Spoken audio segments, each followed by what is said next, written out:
உண்டு, அவர் நாமத்தில் ரட்சிப்பு உண்டு, அவர் நாமத்தில் மன்னிப்பு உண்டு, அவர் நாமத்தில் ரட்சிப்பு உண்டு.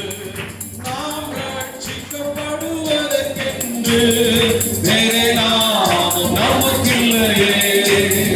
நாம் ரட்சிக்கப்படுவதற்கென்று வேறே நாமம் நமக்கில்லையே.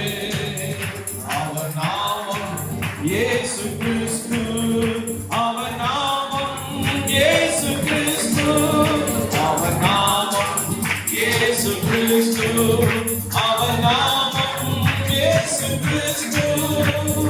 வானத்திலும் இந்த பூமியிலும் வல்லமையான ஒரு நாமம் உண்டு.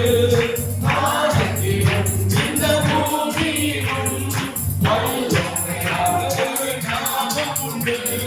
மனுஷனுக்குள்ளே வல்லமையான வேறொரு நாமமில்லை. மனுஷருக்குள்ளே வல்லமையான வேறொரு